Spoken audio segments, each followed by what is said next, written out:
जब तक तोड़ेगा नहीं तब तक छोड़ेगा नहीं। रिश्तों की उलझनें भी किसी बॉलीवुड मूवी की सेकंड हाफ की तरह होती हैं। ड्रामा, इमोशन, ट्विस्ट और अगर सही टाइम पर प्यारे डायलॉग न बोले जाएं तो कहानी सुपरफ्लॉप हो सकती है। लेकिन डरिए मत, डायरेक्टर बने हैं डेल कार्नेगी जो आपको बनाएंगे आपके ही रिश्तों का शाहरुख खान। नमस्ते दोस्तों, मैं समरीवाली आप सभी का तहे दिल से स्वागत करती हूँ।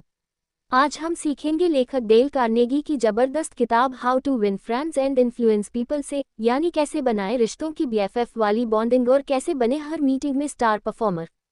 चाहे सास के सामने आप सिमर हो या बॉस के सामने टीचर वाला डर लगता हो, अगर बात करने की कला आ गई तो जिंदगी बनेगी सुपरहिट गाना। लेखक की पहली सोच, क्रिटिसिज्म से नहीं सराहना से जीते हैं दिल।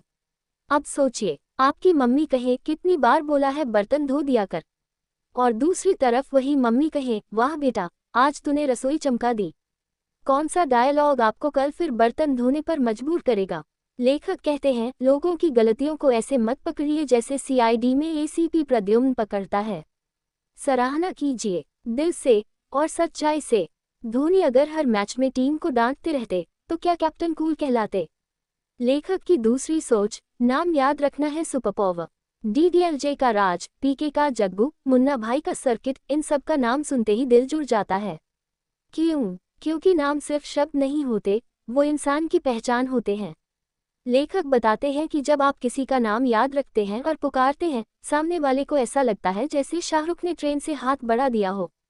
तो अगली बार किसी को भाई साहब बोलने की जगह उनका नाम लीजिए, दिल में सीधा प्रवेश मिलेगा। लेखक की तीसरी सोच, बात सुनिए वो भी पूरे ध्यान से। कभी ऐसा हुआ है कि आप किसी को अपनी स्टोरी सुना रहे हों और वो सामने से बोले हाँ हाँ और फिर, लेकिन वो मोबाइल देख रहा हो? फीलिंग आती है जैसे आपने सलमान की मूवी लगाई और किसी ने म्यूट कर दिया। डेल बाबू कहते हैं अगर आप सामने वाले को सुनेंगे ध्यान से, बिना टोक टाक किए, तो वो आपको अपने जिंदगी का यशराज बना देगा। यानी सिर्फ सलाह देना जरूरी नहीं, सुनना ज्यादा जरूरी है। लेखक की चौथी सोच, दूसरे की राय को सम्मान दीजिए। अब जरा सोचिए, आपके दोस्त ने कहा मुझे लगता है सलमान की एक्टिंग ज्यादा नेचुरल है, और आपने तपाक से कह दिया हाँ हाँ हाँ, तूने कॉमेडी शुरू कर दी क्या? बस हो गया रिश्ता फर्स्ट डे लास्ट शो। लेखक बताते हैं असली इन्फ्लुएंसर वो होता है जो सामने वाले की राय को सुनता है, मानता है और फिर समझदारी से अपनी बात रखता है। ओपरा विन्फ्रे ने कहा था हर इंसान चाहता है कि उसे सुना और समझा जाए। तो दोस्तों, बोलने से पहले समझिए और सम्मान से बात कीजिए। यदि आपको ये समरी अच्छी लग रही है तो प्लीज़ लाइक और सब्सक्राइब ज़रूर करिए।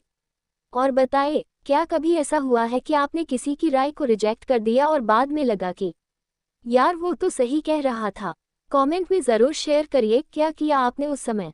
लेखक की पांचवी सोच, गलती स्वीकार करना है फिल्मी हीरो की तरह। याद है चक दे इंडिया में कबीर खान ने अपनी गलती मानी थी।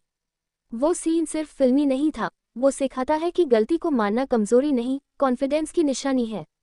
लेखक कहते हैं जब आप अपनी गलती खुद मान लेते हैं तो सामने वाला भी कहता है अरे रहने दीजिए, चलता है। जैसे राज माफी मांगता है DDLJ में, बाऊजी मैंने आपकी पूजा की है।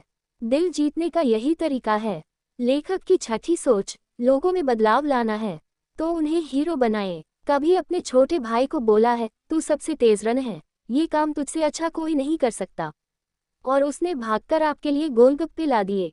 लेखक यही बताते हैं अगर आप लोगों में पॉजिटिव चेंज चाहते हैं तो उन्हें ऐसा महसूस कराए कि वो इस कहानी के हीरो हैं।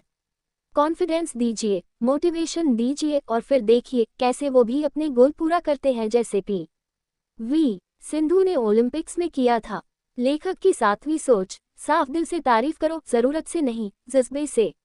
अब देखिए, हर बार क्या स्माइल है आपकी बोलने से दोस्त नहीं बनते। असली तारीफ तब होती है जब उसमें दिल हो, सच्चाई हो और एक छोटा सा वाव फैक्टर हो।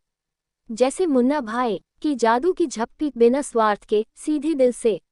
लेखक की आठवीं सोच, दूसरे की भावनाओं को समझिए, तभी बनेगा कनेक्शन। याद है तारे जमीन पर का ईशान, अगर आमिर खान उसके मास्टर को ही समझा देते तो वो सीन ही न होता जहां सबकी आंखें भर आई थीं। लेखक कहते हैं लोगों की फीलिंग्स समझिए, उनके जूते पहनकर देखिए, तभी आप दिल तक पहुंच सकते हैं।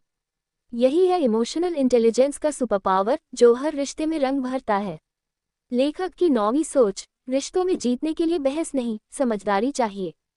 कभी बहस में जीतकर भी दिल हारा है। जैसे आपने फ्रेंड से कह दिया तेरी पसंद की मूवी बकवास है। वो चुप हो गया और आप सोच रहे हैं मैंने तो सही बोला। लेखक बताते हैं जीत वही है जो रिश्ते बचा ले। हर लड़ाई जीतना जरूरी नहीं, लेकिन हर रिश्ता बचाना जरूरी है। निष्कर्ष तो दोस्तों, इस किताब का सार है, इंसानों से बात ऐसे कीजिए जैसे आप उन्हें अपनाना चाहते हैं, न कि बदलना। हर इंसान दिल से जीता जा सकता है, बस बोलने का तरीका, सुनने का धैर्य और नाम याद रखने का जादू चाहिए। रिश्तों की यह पाठशाला हर किसी को पढ़नी चाहिए, क्योंकि क्या पता अगली बार जब आप बॉस को मुस्कुराकर गुड मॉर्निंग कहें तो प्रमोशन वाली ट्रेन छूटने से बच जाए। खुद पर भरोसा रखिए और आगे बढ़िए। अगर समरी पसंद आए हो तो ज़रूर शेयर करिए। अगली किताब तक जुड़े रहिए। पूरी किताब पढ़िए, लिंक डिस्क्रिप्शन में है। तो याद रखिए दोस्तों, दिल जीतना है तो दिमाग से नहीं, दिल से बात कीजिए। अगली समरी में फिर मिलेंगे एक नई किताब के साथ। तब तक मुस्कुराए, सीखते रहिए और कहिए अलविदा नहीं, फिर मिलेंगे। सी यू सून दोस्तों।